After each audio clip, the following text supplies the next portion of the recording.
നടത്താൻ അവർക്ക് അത് എങ്ങനെ കഴിയുമെന്നുള്ളത് മലയാളി സമൂഹം ചിന്തിക്കട്ടെ. നിങ്ങൾക്ക് ഈ ബിഗ് ബോസിനകത്ത് ഇവരെ വോട്ട് ചെയ്ത് രേഖപ്പെടുത്തുന്നവരൊക്കെ ഈ അതുൽ എന്നുള്ള ബ്ലോഗർ സത്യം വെളിപ്പെടുത്തി. അതുകൊണ്ട് ഇതിന്റെ അണിയറ പ്രവർത്തകർ വളരെ വിവേകത്തോടും പരിജ്ഞാനത്തോടും.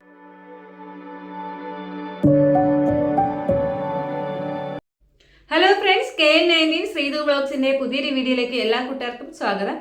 ഇന്നത്തെ എൻ്റെ കണ്ടന്റും നമ്മുടെ ബിഷപ്പ് തന്നെയാണ് ഗേസ്. ആക്ച്വലി ഞാൻ ഇന്ന് വേറൊരു കണ്ടന്റാണ് പ്രിപ്പയർ ചെയ്ത് വച്ചിട്ടുണ്ടായിരുന്നത്. പക്ഷേ നമ്മുടെ ബിഷപ്പ് വിടുന്നില്ല ഗേസ്. ബിഷപ്പ് ഡെയിലി ഓരോ ചാനലിലും ഇങ്ങനെ ഇന്റർവ്യൂസ് കൊടുത്തുകൊണ്ടിരിക്കുവാണ്. അപ്പോൾ ഈ ഇന്റർവ്യൂസ് നിങ്ങളുടെ മുന്നിലോട്ട് എത്തിക്കണം എന്നുള്ളത് എനിക്ക് തോന്നി. അതുകൊണ്ടാണ് ഇന്നും ഞാൻ ഒരു റിയാക്ഷൻ വീഡിയോ ആയിട്ട് വന്നിട്ടുള്ളത്. പിന്നെ ഒരു കാര്യം എന്ന് പറയുന്നത്, ഞാൻ ചെയ്യുന്ന റിയാക്ഷൻ വീഡിയോസിനെ പറ്റി 1-2 കാര്യങ്ങൾ നിങ്ങളുമായിട്ട് സംസാരിക്കണമെന്നുണ്ട്. അത് ഞാൻ ഈ ഒരു വീഡിയോയുടെ ഏറ്റവും ലാസ്റ്റ് ഞാൻ ആഡ് ചെയ്യുന്നതായിരിക്കും. അപ്പോൾ നിങ്ങൾ ഫുള്ളായിട്ട് ഈ ഒരു വീഡിയോ ഒന്ന് കാണുക. നമുക്ക് അധികം താമസിക്കാതെ ഇന്നത്തെ നമ്മുടെ വീഡിയോയിലോട്ട് പോകാം. നമുക്ക് ചെറിയൊരു വീഡിയോ ക്ലിപ്പ് കണ്ടിട്ട് തിരിച്ചു വരാം. പള്ളിയിൽ അദ്ദേഹത്തെ ഇപ്പോൾ ജയിലിൽ കിടക്കുന്ന സന്തോഷ് പി ചാക്കോ എന്ന് പറയുന്ന പൊൻകുന്നം ജയിലിൽ കിടക്കുന്ന ഒരു വ്യാജ ബിഷപ്പ്, അദ്ദേഹം കൊല്ലം സുധിയുടെ ബോഡി ഏറ്റുവാങ്ങി അവരുടേതായ രീതിയിൽ കൊണ്ടുപോയി അടക്കം ചെയ്തു. തീർച്ചയായിട്ടും അത് കൊല്ലം സുധിയുടെ കുടുംബത്തോട് കാണിച്ച ഒരു വലിയ, കാരണം അദ്ദേഹം ഒരു അറിയപ്പെടുന്നതന്നെ കൊല്ലം സുധി എന്നാണ്. അപ്പോൾ അദ്ദേഹത്തിന്റെ അമ്മ ജീവിച്ചിരിക്കുന്നു അല്ലേ, ആ അമ്മയുടെ ആഗ്രഹം ഉണ്ടായിരുന്നായിരിക്കും എന്റെ മകനെ ഇവിടെ, കാരണം അവര് ഹിന്ദു കർമ്മങ്ങൾ ചെയ്തു കഴിഞ്ഞാൽ അവർക്ക് അതിന് പല കാര്യങ്ങളുണ്ടല്ലോ. അപ്പൊ ഇതെന്ന് വെച്ച് കഴിഞ്ഞാൽ ഇപ്പം ആ പള്ളി പൂട്ടിപ്പോയി, സീൽ ചെയ്തു, അയാൾ ജയിലിലുമായി. പിന്നെ ആ 2 സെല്ലെങ്ങാണ്ട ഈ മനുഷ്യൻ വിലക്ക് മേടിച്ചേക്കുന്നത്. അതിലൊരു സെല്ലിലാണ് ഇദ്ദേഹത്തെ അന്ത്യവിശ്രമം കൊള്ളുന്നത്. ഒരു മതപരമായ ചടങ്ങ് നടത്താൻ അവർക്ക് അത് എങ്ങനെ കഴിയുമെന്നുള്ളത് മലയാളി സമൂഹം ചിന്തിക്കട്ടെ. കാരണം അദ്ദേഹം ഒരു ഹിന്ദു ആയിരുന്നല്ലോ. പിന്നെ ഈ സ്ത്രീ ഇപ്പം ഈ രേണുസുതി ആ പള്ളിയിൽ നിന്ന് മാറി, അവിടുന്ന് മാറി, ആ പള്ളി പൂട്ടിയല്ലോ, അവര് വേറെ പള്ളിയിൽ പോയി ജോയിൻ ചെയ്തു. രേണുസുതി അതിന്റെ അമ്മയും അപ്പനും കൂടെ പോയി വേറെ പള്ളിയിൽ ചേർന്നു. അപ്പൊ പിന്നെ സ്വാഭാവികമായിട്ട് ചിന്തിക്കും, ഒരു അനാഥമായിട്ടുള്ളൊരു അവസ്ഥ. അദ്ദേഹം ഇവിടെ അന്ത്യവിശ്രമം കൊള്ളുന്ന സ്ഥലത്ത് മതാചാര പ്രകാരമുള്ളൊരു ചടങ്ങുകൾ ഇനി അവിടെ നടക്കാൻ സാധ്യതകൾ എങ്ങനെ നടക്കുമെന്ന് മനുഷ്യർ ചിന്തിക്കട്ടെ. അതേസമയം അദ്ദേഹം ഒരു ഹിന്ദു ആചാരപ്രകാരം അദ്ദേഹത്തെ അടക്കിയിരുന്നെങ്കിൽ തീർച്ചയായിട്ടും അദ്ദേഹത്തിന് ജ്യേഷ്ഠൻ ജീവനോടെ ഉണ്ട്, മകൻ ജീവനോടെ ഉണ്ട്, അമ്മ ഇപ്പോൾ ജീവനോടെ, സഹോദരി ജീവനോടെ. അവരൊക്കെ അവരുടെ ഹിന്ദു ആചാരപ്രകാരമുള്ള കർമ്മങ്ങൾ അദ്ദേഹത്തിന് കൃത്യമായി ചെയ്യുവാൻ കഴിയുമായിരിക്കുമെന്നാണ് എന്റെ ഒരു കണക്ക് കൂട്ടുന്നത്. ഈ ജാതി മതമൊക്കെ എവിടെ നിന്നാണ് വെച്ച് വന്നത് എനിക്കറിയില്ല. ഒരു ബിഷപ്പ് എന്ന നിലയിൽ താങ്കൾ വന്നിരുന്ന ഒരിക്കലും ഈ ഒരു ജാതി മതത്തെ പറ്റി സംസാരിക്കാൻ പാടില്ലായിരുന്നു. കാരണം ബൈബിളിൽ വ്യക്തമായിട്ട് പറയുന്നുണ്ട്, ഒരു മനുഷ്യൻ മരിച്ചു കഴിഞ്ഞാൽ ആ ഒരു ബോഡിക്ക് എന്താണ് സംഭവിക്കുന്നത് എന്നുള്ള കാര്യങ്ങളെല്ലാം വ്യക്തമായിട്ട് തന്നെ പറയുന്നുണ്ട്. അതിനിടയിൽ താങ്കൾ വന്നിരുന്ന് പറയുന്നുണ്ട് അത് അദ്ദേഹത്തിന്റെ ആ ഒരു മതപ്രകാരമുള്ള പൂജാകർമ്മങ്ങൾ വേണം, എന്നാൽ മാത്രമേ ആ ഒരു ആത്മാവിന് ശാന്തി കിട്ടുള്ളൂ എന്നൊക്കെ പറയാൻ എനിക്ക് വയ്യ. ഞാൻ ഇതിലപ്പുറം ഒന്നും പറയുന്നില്ല, കാരണം പറയാനൊന്നും കിട്ടുന്നില്ല. ഒരു ബിഷപ്പ് എന്ന നിലയിൽ താങ്കൾ ഇരുന്ന് ആലോചിക്കുക. പിന്നെ വേറൊരു കാര്യം എനിക്ക് ഈ ഒരു വീഡിയോയിൽ മനസ്സിലായത്, താങ്കൾ എന്തുകൊണ്ടാണ് ഇങ്ങനെ സംസാരിക്കുന്നു എന്നുള്ളത്. അത് നിങ്ങൾക്ക് ഈ ഒരു വീഡിയോയുടെ ലാസ്റ്റ് കാണുമ്പോൾ മനസ്സിലാകും കേട്ടോ. കാരണം നമ്മുടെ കുറച്ച് വ്ളോഗേഴ്സിനെ കണ്ട് അതുപോലെ ആകാൻ വേണ്ടി ട്രൈ ചെയ്യുവാണ് നമ്മുടെ ബിഷപ്പ് എന്നാണ് എനിക്ക് മനസ്സിലായത്. അങ്ങനത്തെ വാക്കുകളുമാണ് വായിൽ നിന്ന് വരുന്നതും. താങ്കൾ ഈ പറഞ്ഞ കാര്യങ്ങളൊന്നും ഒരിക്കലും എനിക്ക് അംഗീകരിക്കാൻ സാധിക്കുന്നതല്ല. പിന്നെ ഈ പറഞ്ഞതുപോലെ നമ്മുടെ നാട്ടിൽ നടപ്പ് പ്രകാരം ജാതി മത ആ ഒരു ഇതുണ്ടല്ലോ ചടങ്ങ്, അത് അദ്ദേഹം മരിക്കുമ്പോൾ അദ്ദേഹത്തിന്റെ ബന്ധുക്കൾ ആ ഒരു രീതിയിൽ ചെയ്യണമായിരുന്നു. അദ്ദേഹം മരിച്ച് ഇങ്ങനെ വർഷം എല്ലാം കഴിഞ്ഞതിന് ശേഷം ഇപ്പോൾ ഇങ്ങനത്തെ ഒരു സാധനം കുത്തിപ്പൊക്കി കൊണ്ടുവരേണ്ട ആവശ്യം ഇല്ല തന്നെയാണ്. ഞാനീ പറയുന്നതിൽ എന്തെങ്കിലും തെറ്റുണ്ടെങ്കിൽ ദയവായി ക്ഷമിക്കുക. നിങ്ങളുടെ അഭിപ്രായങ്ങൾ തീർച്ചയായിട്ടും ഈ ഒരു വീഡിയോയ്ക്ക് താഴെ മെൻഷൻ ചെയ്യുക. അത് നെഗറ്റീവായാലും പോസിറ്റീവായാലും സ്വീകരിക്കാൻ ഞാൻ റെഡിയാണ്. നമുക്ക് എന്തായാലും നമ്മുടെ ബിഷപ്പിന്റെ ബാക്കി വീഡിയോസ് ഒന്ന് കണ്ടിട്ട് വരാം. കിച്ചുവായിട്ട് പിന്നീട് ഞാൻ കണ്ടിട്ടേ ഇല്ല. ഞാൻ ഈ ഹൗസ് വാമിങ്ങിന് കിച്ചുവിനെ കണ്ടതല്ലാതെ പിന്നെ ഞാൻ കാണാറില്ല. കിച്ചുവിനെതിരെ മദ്യപിച്ച് വാഹനം ഓടിച്ച് അതിലെ പോലീസ് കേസുണ്ട് പോലെയുള്ള കാര്യങ്ങളൊക്കെ വന്നു. ഇതൊക്കെ ഈ വാകത്താനം പോലീസ് സ്റ്റേഷനിലെ കൊല്ലം സുധിയുടെ ഭാര്യ രേണു സുധിയുടെ പേര് നിങ്ങൾ ചെന്നിപ്പോ പോകുന്ന വഴിക്ക് on the way Vakathanam police station. തീർച്ചയായിട്ടും അവിടെ പോകുമ്പോൾ അവിടെ ഒന്ന് കയറി വാകത്താനം സ്റ്റേഷനിലൂടെ ഒന്ന് തിരക്കുവാണെങ്കിൽ നിലവിൽ എത്ര പരാതി ഇവരുണ്ട്, എത്ര പെറ്റീഷൻസ് ഉണ്ട്, എത്ര FIRകളുണ്ട്, എത്ര പെറ്റീഷൻസ് ഉണ്ടെന്നൂടെ നിങ്ങൾ എൻക്വയറി ചെയ്തിട്ട് പോവുക. അതായിരിക്കും നിങ്ങൾക്ക് ഈ ബിഗ് ബോസിനകത്ത് ഇവരെ വോട്ട് ചെയ്ത് രേഖപ്പെടുത്തുന്നവരൊക്കെ ആൾക്കാര് വാകത്താനം പോലീസ് സ്റ്റേഷനാണ്. ഇവർ താമസിച്ചുകൊണ്ടിരുന്ന പൊങ്ങന്താനത്തെ സമീപ പോലീസ് സ്റ്റേഷൻ വാകത്താനം. ഇപ്പൊ ഞങ്ങൾ താമസിക്കുന്ന ഈ പോലീസ് സ്റ്റേഷനാണ് Thrikkodithanam police station. Thrikkodithanam police സ്റ്റേഷനിൽ പോയപ്പോ അവിടെ പോലീസുകാർ ഇറക്കി വിട്ടപ്പം കരയുന്ന രംഗമൊക്കെ സോഷ്യൽ മീഡിയ മലയാളികൾ കണ്ടതാണ്. എന്തുകൊണ്ടാണെന്നുള്ളത് മലയാളി സമൂഹത്തിന് അറിയാം. താങ്കൾ ഈ പറഞ്ഞതിൽ 2 കാര്യമുണ്ട്. ഒന്നെന്ന് പറയുന്നത് രേണുവിന്റെ കേസിനെ പറ്റിയാണ്. എന്തായാലും നമ്മുടെ സുധിച്ചേട്ടൻ ജീവനോടെ ഉണ്ടായിരുന്നത് വരെ ഈ പറഞ്ഞ രേണുവിന്റെ പേരിലെ കേസൊന്നും ഉണ്ടായിരുന്നില്ലല്ലോ. അപ്പൊ അതിൽ നിന്ന് തന്നെ ഒന്ന് നമുക്ക് മനസ്സിലാക്കാൻ സാധിക്കുന്നതേ ഉള്ളൂ. രണ്ടാമത്തെ കാര്യം, താങ്കൾ എന്താ പറഞ്ഞായിരുന്നല്ലോ, എന്താ സ്റ്റേഷനിൽ പോയി അന്വേഷിക്കണം, ഇതാണെന്നൊക്കെ. ഒരു വസ്തു കൊടുത്തപ്പോൾ അപ്പോൾ അറിഞ്ഞില്ലായിരുന്നു ഇങ്ങനെ കേസ് കാര്യങ്ങളൊക്കെ ഉണ്ടെന്ന്. അപ്പോൾ എന്തുകൊണ്ട് താങ്കൾ അത് ആലോചിച്ചില്ല? എന്തുകൊണ്ട് അപ്പോൾ അന്വേഷിച്ചില്ല? ഒരു പാവപ്പെട്ട ഒരു കുട്ടിക്ക് ഒരു വസ്തു കൊടുത്തിട്ട് ഇങ്ങനെ അതിന്റെ പിറകെ കടന്ന് ഇങ്ങനെ കുത്തേണ്ട ആവശ്യം ഒന്നും ഇല്ല എന്നുള്ളതാണ്. അതല്ല ബിഷപ്പിന് ഇപ്പോൾ ഒട്ടും ഇരിക്കാൻ പറ്റുന്നില്ല എന്നാണെങ്കിൽ ആ ഒരു വസ്തു തിരികെ എഴുതി വാങ്ങുക. അതല്ലാതെ ഇങ്ങനെ ഡെയിലി വന്നിരുന്ന് ഇങ്ങനെ ഓരോ മീഡിയക്കാരെയും വിളിച്ചിട്ട് ഇങ്ങനെ ഇന്റർവ്യൂ കൊടുത്ത് ഞാൻ ഇങ്ങനെ ഒരു ബിഷപ്പിനെയും കണ്ടിട്ടില്ല, ഒരു അച്ഛനെയും കണ്ടിട്ടില്ല. എനിക്ക് ബിഷപ്പിനോട് പറയാനുള്ള ഒരു കാര്യം എന്ന് പറയുന്നത്, ഇവര് മീഡിയക്കാരിങ്ങനെ ഇന്റർവ്യൂവിന് വിളിക്കുമ്പോൾ ബിഷപ്പ് വിചാരിക്കാം ഞാൻ എന്തോ വലിയ സംഭവമാണ്, പോരും എന്തെങ്കിലും പറഞ്ഞിട്ട് തരാമെന്ന്. പക്ഷെ അവർ വിചാരിക്കുന്നത് അവരുടെ കണ്ടന്റാണ്. കാരണം ഈ ബിഷപ്പിന്റെ ഒരു ഇന്റർവ്യൂവിൽ പറഞ്ഞിട്ടുണ്ടല്ലോ, രേണുവിന്റെ പിറകെ ഇങ്ങനെ ഒത്തിരി പേര് ഇന്റർവ്യൂ മൈക്ക് കാര്യങ്ങളൊക്കെ കൊണ്ട് നടക്കുന്നുണ്ടെന്ന്. ഇപ്പൊ രേണു ബിഗ് ബോസിലാണ്, അപ്പൊ അതിന് പകരം ബിഷപ്പിനെ അവർ യൂസ് ചെയ്യുന്നുണ്ട്. അവർക്ക് വെറും കണ്ടന്റ് മാത്രമാണ്.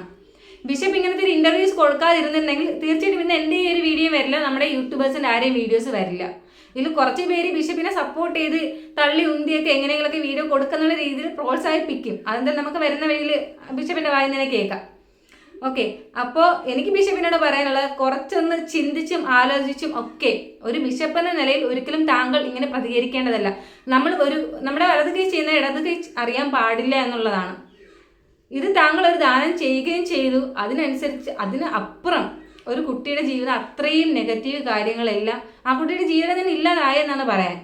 ഇതിനെല്ലാത്തിനും ഒരേ ഒരാൾ, കാരണം ബിഷപ്പ് എന്ന് എനിക്ക് പറയാൻ പറ്റുള്ളൂ. കാരണം ബിഷപ്പിനെ പോലെ ഇങ്ങനെ വന്നിട്ട് മീഡിയയിൽ ഇന്റർവ്യൂസ് കൊടുക്കുന്ന വേറെ ആരെയും ഞാൻ കണ്ടിട്ടില്ല എന്നുള്ളതാണ് വാസ്തവം. എന്നെ ഈ വീഡിയോ കാണുന്ന ആരെന്തൊക്കെ പറഞ്ഞാലും ഇതാണ് സത്യം. എനിക്ക് കുഴപ്പമില്ല നിങ്ങൾ എന്തൊക്കെ പറഞ്ഞാലും. അപ്പൊ നമുക്ക് എന്തായാലും ബിഷപ്പിന്റെ ബാക്കി വീഡിയോസ് തുടർന്ന് കണ്ടിട്ട് വരാം. ഒരു വ്ളോഗറെ, ഒരു യൂട്യൂബിൽ ചെയ്യുന്ന ഒരു വ്ളോഗറെ, അദ്ദേഹം ഈ വ്യാജ ബിഷപ്പ് കള്ളനാണെന്നും അനേക യൗവനക്കാരെ പറ്റിച്ച് പണം വാങ്ങി കാശുണ്ടാക്കി അദ്ദേഹം ജയിലിൽ കിടക്കുവാണെന്ന് വെളിപ്പെടുത്തി. ഈ അതുൽ എന്നുള്ള വ്ളോഗർ സത്യം വെളിപ്പെടുത്തി.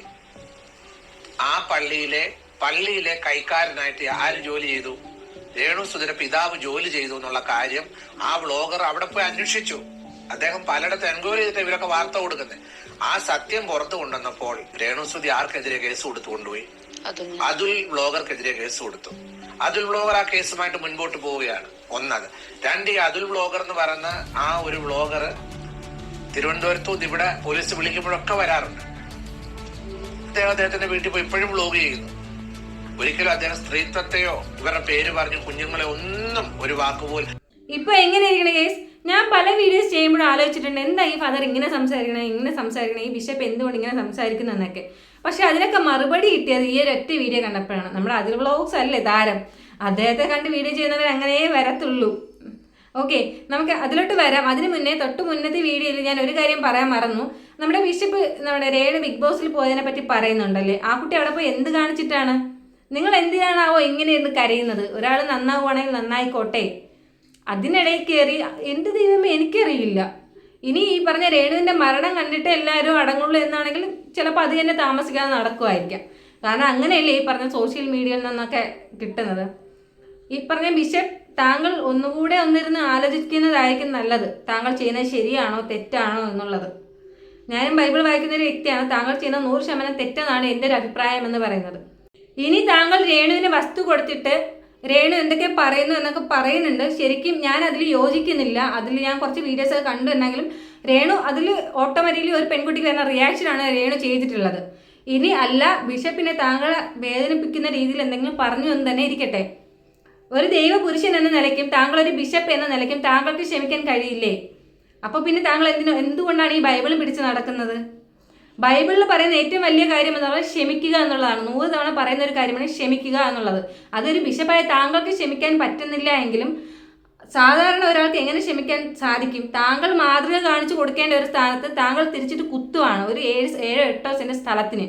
നമ്മൾ ഈ ഭൂമിയിൽ ഒന്നും നേടിയിട്ട് യാതൊരുവിധ കാര്യമില്ല എന്ന് മറ്റുള്ളവരെ പഠിപ്പിക്കുകയും സ്വയം ജീവിതത്തിൽ മനസ്സിലാക്കുകയും ചെയ്ത താങ്കളാണ് ഈ പറയുന്ന മീഡിയയിൽ വന്നിരുന്ന ഒരു 7-8 സെന്റ് സ്ഥലം കൊടുത്തതിന് ഒരു പെൺകുട്ടിയെ ഇങ്ങനെ ഇട്ട് ക്രൂശിക്കുന്നത് എന്ന് താങ്കളൊന്ന് ആലോചിക്കണം. താങ്കൾ ചെയ്യുന്നത് ശരിയാണോ ഇല്ലയോ എന്ന് ആലോചിക്കുക. എനിക്ക് ഇത്രേ പറയാനുള്ളൂ, ഇതിലപ്പുറം ഒന്നും പറയാനില്ല എന്നുള്ളതാണ്. ഞാൻ ഇതിനു മുന്നേ 1-2 റിയാക്ഷൻ വീഡിയോസ് ഇട്ടിട്ടുണ്ടായിരുന്നു. അതിനെല്ലാം താഴെ വന്ന കമന്റ്സ് ഉണ്ട്, അദ്ദേഹം ബിഷപ്പ് എന്ന് പറയതേ നമുക്ക് തന്നെ നാണക്കേടാണ്. ആ ഒരു ലെവലിലാണ് ഇപ്പോൾ പൊയ്ക്കൊണ്ടിരിക്കുന്നത്. മാതൃകയാവേണ്ട സ്ഥാനത്ത് മാതൃകയാവാതെ അങ്ങേ അറ്റം തരംതാണ് വേറെ എന്തൊക്കെയോ. ഞാൻ അതിലോട്ടൊന്നും പോകുന്നില്ല. നമുക്ക് ഈ വീഡിയോയുടെ ബാക്കി കണ്ടിന്യൂഷനിലോട്ട് പോകാം. അതിൽ വ്ളോഗ്സിൻ്റെ കാര്യമാണ് പറയുന്നത്. താങ്കൾ ഇതിൽ സപ്പോർട്ട് ചെയ്യുന്ന ഒരു ഒരാളാണ് അതിൽ വ്ളോഗ് എന്ന് പറയുന്നത്. അദ്ദേഹം ആരെയും വേദനിപ്പിച്ചിട്ടില്ല. രേണുവിനെ എന്ത് പറഞ്ഞു എന്ന് കയറി നോക്കാനാണ് പറഞ്ഞത്. ബിഷപ്പിനോട് ഞാനൊരു കാര്യം പറഞ്ഞോട്ടെ, ഈ അതിൽ വ്ളോഗ്സിൻ്റെ വീഡിയോസ് ഒന്നും താങ്കളൊന്ന് കയറി നോക്ക്. രേണുവിനെ പറ്റി അല്ലാതെ വേറെ എന്തെങ്കിലും കണ്ടന്റ് ഉണ്ടോ?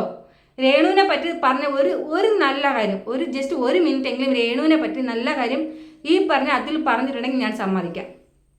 ഈ പറഞ്ഞ എല്ലാവരെയും കുറ്റം മാത്രം പറയുന്ന അതിൽ വ്ളോഗ്സിനെ അദ്ദേഹത്തെ സപ്പോർട്ട് ചെയ്ത് താങ്കൾ സംസാരിക്കുന്നു. അങ്ങനെയാണെങ്കിൽ പിന്നെ താങ്കൾ ഇങ്ങനെ സംസാരിക്കാതിരിക്കും?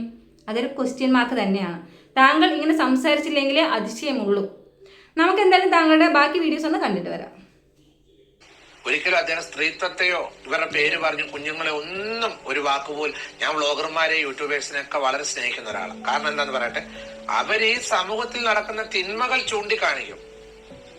ഇപ്പൊ റിയാക്ഷൻ വീഡിയോസ് ചെയ്യുന്നവരില്ലേ, അവരിപ്പം ഒരു തെറ്റ് കണ്ടാൽ അവർ റിയാക്ട് ചെയ്യും. ശരിയുള്ളതിനെ അവർ ശരിയായിട്ട് തന്നെ പറയും. തെറ്റ് കാണുമ്പോൾ അവർ റിയാക്ട് ചെയ്യും. ഉടനെ അവരുടെ പേര് FIR ഇടുക. അപ്പൊ എന്നോട് പറഞ്ഞു ഇനി തൊട്ട് ബിഷപ്പ് ശബ്ദിക്കരുതെന്ന്. ഞാൻ ശബ്ദിക്കും. ബിഷപ്പ് പറയുന്ന ഒരു കാര്യം നിങ്ങൾ മനസ്സിലാക്കണമെങ്കിൽ, സ്ത്രീത്വത്തെ ഒട്ടും അപമാനിക്കാത്ത ഒരു വ്യക്തിയാണ് നമ്മുടെ അതിൽ വ്ളോഗ്സ്. ഈ പറഞ്ഞ രേണുവിനെ, ഒരു ഭർത്താവ് മരിച്ച ഒരു പെൺകുട്ടീനെ സമൂഹത്തിലിട്ട് പറയാൻ ഒന്നുമില്ല. അത്രയും വേദനിപ്പിക്കുന്നതിന് ഈ പറയുന്ന ആർക്കും ഒരു കുഴപ്പമില്ല. ഈ അതുല്യ അങ്ങോട്ടും ഇങ്ങോട്ടും കേസിന് വേണ്ടി പോകുന്നതാണ് ഇത്ര ഭയങ്കര വിഷമം. ഈ നല്ല മനസ്സ് നമ്മൾ കാണാതിരിക്കാൻ പാടില്ല ഗൈസ്, കാണാതിരിക്കാൻ പാടില്ല. പിന്നെ താങ്കൾ പറയുന്നുണ്ടല്ലോ, റിയാക്ഷൻ വീഡിയോസ് ചെയ്യുന്നത് നമ്മൾ സമൂഹത്തിൽ കാണുന്നതിന് നമ്മൾ പ്രതികരിക്കുന്നു. അങ്ങനെയാണെങ്കിൽ എൻ്റെ ഈ ഒരു വീഡിയോയും താങ്കൾ പോസിറ്റീവായിട്ട് തന്നെ എടുക്കുമെന്നാണ് എൻ്റെയും വിശ്വാസം. കാരണം ഈ ഒരു വീഡിയോ നെഗറ്റീവ് എന്ന് എനിക്ക് തോന്നി, ഞാൻ അതുകൊണ്ട് റിയാക്ട് ചെയ്തു. ബിഷപ്പെ, ഞാനും ചെയ്തത് സമൂഹത്തിലെ തിന്മകളെ ചൂണ്ടിക്കാണിക്കുകയാണ്. ഈ ഒരു വീഡിയോസ് താങ്കൾ കാണും എന്നുള്ളത് എനിക്ക് ഒട്ടും വിശ്വാസമില്ല. ഇൻ കേസ് കാണുകയാണെങ്കിൽ താങ്കൾ വിഷമിക്കേണ്ട. കാരണം ഞാൻ ഈ ചെയ്തതും ശരിയായിട്ടുള്ള കാര്യമാണ് ഞാൻ ചെയ്തിട്ടുള്ളത്. താങ്കളുടെ 1-2 വീഡിയോസിൻ്റെ ക്ലിപ്പ് കൂടെ ഒന്ന് കണ്ടിട്ട് വരാം. ഈ ഒരു വീഡിയോയുടെ കണ്ടിന്യൂ ആയിട്ടുള്ള വീഡിയോസ് അല്ല, എനിക്കെല്ലാം ക്ലിപ്പായിട്ട് കിട്ടിയതാണ്. ഞാനത് സെപ്പറേറ്റ് ഒരു വീഡിയോ ആയിട്ട് ചെയ്ത് വീണ്ടും ഇദ്ദേഹത്തിൻ്റെ കണ്ടന്റിനെ കൊണ്ടുവരാൻ ആഗ്രഹിക്കുന്നില്ല. അതുകൊണ്ട് ഈ ഒരു ഒറ്റ വീഡിയോ തീർക്കാമെന്ന് വിചാരിക്കുന്നു. നമുക്ക് വീഡിയോസ് കണ്ടിട്ട് വരാം. ബോസ് ഹൗസ് അതിന്റെ അണിയറ പ്രവർത്തകരോട് എനിക്കൊന്നേ പറയുന്നു, നിങ്ങൾ വളരെയധികം, കാരണം എനിക്ക് പേര് കിട്ടിക്കൊണ്ടിരിക്കുക. അതുകൊണ്ട് ഇതിന്റെ അണിയറ പ്രവർത്തകർ വളരെ വിവേകത്തോടും പരിജ്ഞാനത്തോടും കൂടെ തന്നെ വേണം ഈ ഒരു കണ്ടസ്റ്റന്റിനോട് എല്ലാ രീതിയിലും സംസാരിക്കുവാനും ഒക്കെ ചെയ്യുവാൻ. പ്രത്യേകിച്ച് ബഹുമാനപ്പെട്ട മോഹൻലാൽ സാർ ആണെങ്കിലും നമ്മുടെ ഒരു കുടുംബത്തിലെ അംഗത്തെ പോലാണ് നമ്മൾ മോഹൻലാൽ സാറിനെ ഒക്കെ കാണുന്നത്. അങ്ങനെയുള്ള ഒരാളെയൊക്കെ ഒരു പൊടി പോലും ഏൽക്കാതെ, ഒരു പോറൽ പോലും ഏൽക്കാതെ അദ്ദേഹവും അദ്ദേഹത്തിന്റെ ജോലി കാര്യങ്ങളിൽ ഏർപ്പെടുവാൻ ദൈവം തമ്പുരാൻ കാരണം ചെയ്യണമെന്ന് ഞാൻ അദ്ദേഹത്തിന് വേണ്ടി പ്രാർത്ഥിച്ചുകൊണ്ടിരിക്കുക. സീരിയസ് ആയിട്ട് പറയുക, ഞാൻ പ്രാർത്ഥിക്കും, അദ്ദേഹത്തെ ഓർത്ത് പ്രാർത്ഥിക്കുന്നു. ഈ ഒരു വീഡിയോ ഞാൻ നിങ്ങളെ കാണിക്കുന്നത് ഒരു കരുതലുള്ള ബിഷപ്പിനെയാണ് ഗൈസ്. ഈ ഒരു കരുതൽ നിങ്ങളൊന്ന് കാണാതെ പോരുത്. ശൈലിയിൽ നിന്നും ഉണ്ടാക്കിയ അനുഭവത്തിനാണല്ലോ ബിഗ് ബോസിന്റെ അകത്തോട്ട് എറിഞ്ഞു വിട്ടിട്ടുള്ളത്, അവിടെ ഒന്ന് പൊട്ടിക്കാനായിട്ട്. അതിന്റെ അണിയറ പ്രവർത്തകരെല്ലാം സൂക്ഷിച്ചിരിക്കണം. എന്തൊക്കെയാണാവും, എനിക്ക് ചിരിയും വരുന്നുണ്ട്, പക്ഷെ അതിനനുസരിച്ച് എനിക്ക് ദേഷ്യവും വരുന്നുണ്ട് കേട്ടോ. എന്ത് പറയണമെന്ന് അറിയില്ല. കാരണം ബിഷപ്പിന് ഇങ്ങനെയൊക്കെ ഇരുന്ന് പറയുന്നുണ്ട്, എനിക്ക് എന്താ റിയാക്ട് ചെയ്യേണ്ടതെന്ന് അറിയില്ല. ആ പാവോ ചാക്കോച്ചി വീട്ടിൽ പോകണമെന്ന് ഡെയിലി അവിടെ നിന്ന് പറഞ്ഞു. ഇവരൊക്കെ പുറത്തുനിന്ന് ഇവരുടെ ശാപം ഇതല്ല. അപ്പം പിന്നെ ആ കുട്ടിക്ക് എങ്ങനെ അവിടെ മനസ്സമാധാനത്തോടെ നിൽക്കാൻ പറ്റും? ഇറക്കി വിട് ബിഗ് ബോസ് എന്നാ ആ കുട്ടി പറയുന്നത്. ഇവിടെ പുറത്തിരുന്ന് ഇവര് വയ്യ. പിന്നെ എൻ്റെ ഒരു കാര്യം പറഞ്ഞിട്ടുണ്ടായിരുന്നല്ലോ, നമ്മുടെ മോഹൻലാൽ സാറിനെ പറ്റി. ദയവ് ചെയ്ത് ബിഷപ്പേ, അദ്ദേഹത്തിന് വേണ്ടി പ്രാർത്ഥിക്കരുത്. അദ്ദേഹം ഇത്രയും ദിവസം എങ്ങനെയാണോ ജീവിച്ചത് അതുപോലെ തന്നെ സന്തോഷത്തോടെ ജീവിച്ചോട്ടെ. എന്തായാലും ഇതുവരെ അദ്ദേഹത്തിന് വേറെ കുഴപ്പമൊന്നും ഉണ്ടായില്ലല്ലോ, ഇനി ഉണ്ടാവാതിരിക്കാൻ നമുക്ക് പ്രാർത്ഥിക്കാം കേട്ടോ. കാരണം അദ്ദേഹത്തിന് ആവശ്യമുള്ള പ്രാർത്ഥനയും കാര്യങ്ങളും വഴിപാട് നേർച്ചകളെല്ലാം അദ്ദേഹം ചെയ്യുന്നുണ്ട്. അദ്ദേഹത്തിൻ്റെ കാര്യം അദ്ദേഹം നോക്കി. കാരണം ഇനി അദ്ദേഹത്തിൻ്റെ പറഞ്ഞിട്ട് അദ്ദേഹത്തിൻ്റെ ഫാൻസിനെ കൂടെ ഇങ്ങോട്ട് വലിച്ചു വാരി എടുക്കാനാണ് താങ്കൾ ചിന്തിച്ചതെങ്കിൽ അവിടെ താങ്കൾക്ക് തെറ്റി. താങ്കൾക്കുള്ള റിയാക്ഷൻ വീഡിയോ നിർത്തിയിട്ട് ബിഷപ്പേ, അതോ ഇനി വേണോ? നമുക്ക് എന്തായാലും ഒരു വീഡിയോസ് കണ്ടിട്ട് വരാം ഗേസ്. ഇതോടെ ഞാൻ നിർത്താട്ടോ, കണ്ടിട്ട് വരാം. മോഹൻലാലോ ആണോ ഈ രേണു സുധി? മുടക്കമില്ലാതെ കൊടുക്കണം.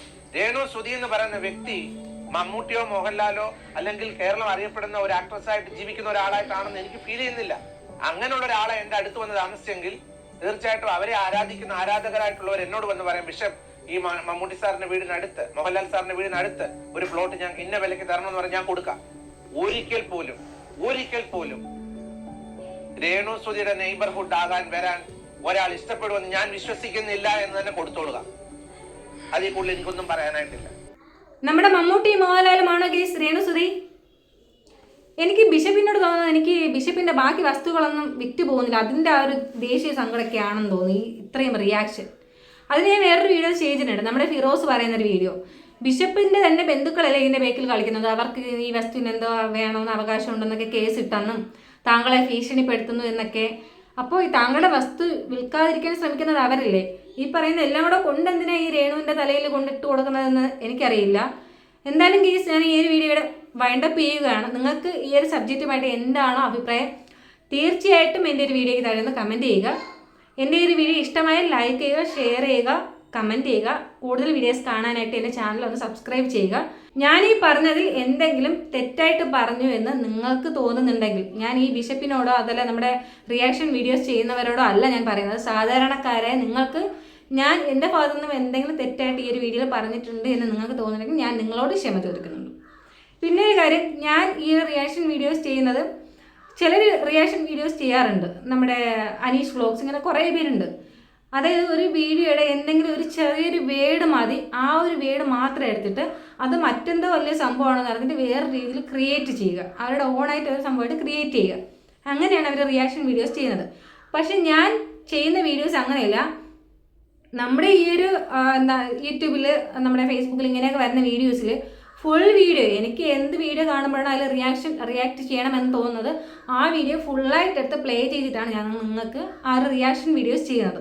അതല്ലാതെ ഇല്ലാത്തത് ഉണ്ടാക്കി പറയാനോ അല്ലാതെ ജെന്യൂൻ ആയിട്ട് അവർ പറയുന്ന കാര്യങ്ങളാണ് ഞാൻ റിയാക്ട് ചെയ്യുന്നത് എന്നുള്ളതാണ്. പിന്നെ ഒരു കാര്യം എന്ന് പറയുന്നത്, ഞാൻ ഈ റിയാക്ഷൻ വീഡിയോസ് ചെയ്യുന്നത് എൻ്റെ സ്വയം ഇഷ്ടത്തിലാണ്, ഇതിന് പിന്നിൽ ആരുമില്ല. എനിക്ക് എന്താണോ തോന്നുന്നത് അത് തന്നെയായിരിക്കും ഞാൻ ഇതിൽ റിയാക്ഷനായിട്ട് ചെയ്യുന്നത്. എൻ്റെ വീഡിയോസിന് താഴെ കുറച്ച് പേരെങ്കിലും വന്നിട്ട് പറയുന്നുണ്ട്, PR അല്ലേ രേണുവിൻ്റെ PR അല്ലേ, രേണുവിൻ്റെ PR പോലും ആരുമില്ല, നിങ്ങളിനി അങ്ങനെ വിചാരിക്കുവാണെങ്കിൽ അങ്ങനെ തന്നെ എടുത്തോളൂ, കാരണം നിങ്ങൾക്ക് അങ്ങനത്തെ ഒരു സന്തോഷം കിട്ടുവാണെങ്കിൽ ആ സന്തോഷം ഞാനായിട്ട് കളയുന്നില്ല. കാരണം രേണുവിൻ്റെ ഫാമിലി ആയിട്ടോ രേണുവിൻ്റെ ഫ്രണ്ട്സായിട്ടോ യാതൊരു ബന്ധവും ഇല്ലാത്തൊരു വ്യക്തിയാണ് ഞാനെന്ന് പറയുന്നത്.